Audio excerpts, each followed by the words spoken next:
Assalamualaikum warahmatullahi wabarakatuh. Perkenalkan, nama saya Kafiatur Rahma dari kelas F Perpajakan dengan NIM channel D022011. Baiklah, di sini saya akan menjelaskan materi tentang biaya dibayar di muka dalam akuntansi pajak. Pengertian biaya dibayar di muka. Biaya dibayar di muka atau prepaid expense adalah biaya-biaya yang belum merupakan kewajiban perusahaan yang membayarkannya pada periode yang bersangkutan, tapi perusahaan sudah membayarnya terlebih dahulu. Hal yang dianggap sebagai biaya dibayar di muka.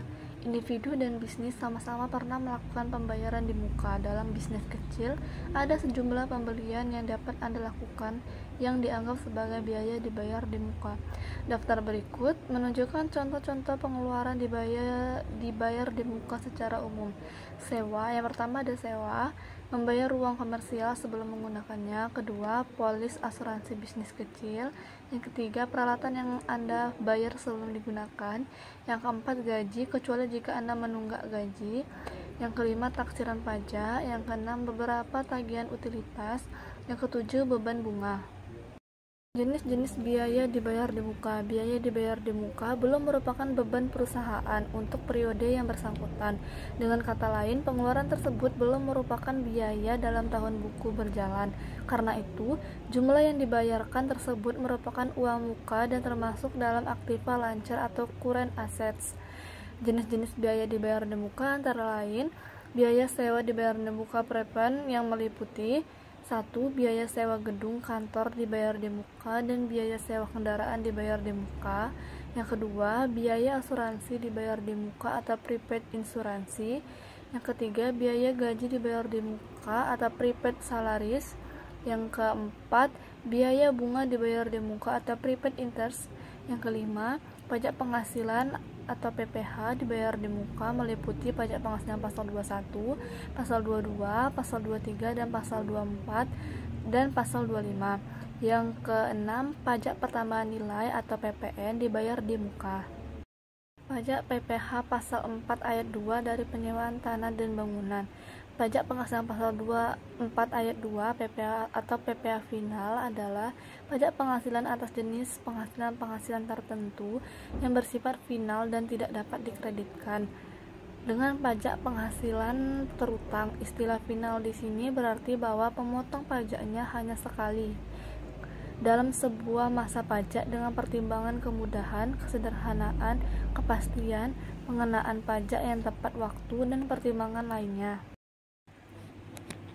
Objek pajak penghasilan pasal 4 ayat 2 atau pajak penghasilan pasal 4 ayat 2. Yang pertama ada peredaran bruto atau omset penjualan sebuah usaha di bawah 4,8 miliar dalam 1 tahun masa pajak. Yang kedua, bunga dari deposito dan jenis-jenis tabungan, bunga dari obligasi dan obligasi negara, dan bunga dari tabungan yang dibayarkan oleh koperasi kepada anggota masing-masing.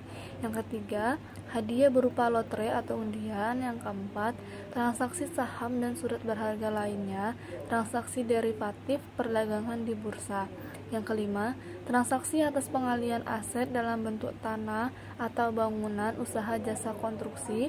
Yang keenam, pendapatan tertentu lainnya sebagaimana diatur dalam atau sesuai dengan peraturan pemerintahan. Mekanisme pembayaran pajak penghasilan pasal 4 ayat 2. Mekanisme pemotongan di sini maksudnya adalah penyewa harus memotong pajak penghasilan sebesar 10% dari uang sewa yang dibayarkan. Yang kedua, mekanisme pembayaran sendiri. Mekanisme pembayaran sendiri adalah mekanisme di mana pajak final sebesar 10% dari uang sewa dibayarkan sendiri oleh pemilik tanah atau bangunan. Pada mekanisme ini, penyewanya bukan pihak-pihak yang disebutkan di atas, maka pemilik tanah atau bangunan yang harus menyetorkan sendiri pajak finalnya. Pajak penghasilan pasal 23 dari penyewaan kendaraan bermotor dan aset tetap lainnya.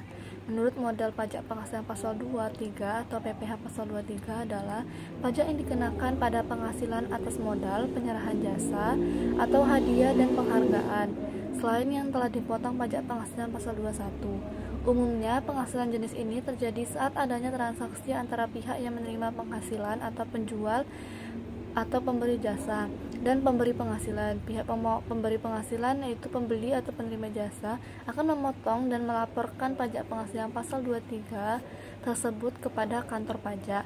Objek pajak penghasilan pasal 23 telah ditambahkan oleh pemerintah hingga menjadi 62 jenis jasa lainnya seperti yang tercantum dalam Peraturan Menteri Keuangan Nomor 141, Peraturan Menteri Keuangan Nomor 3 Tahun 2015.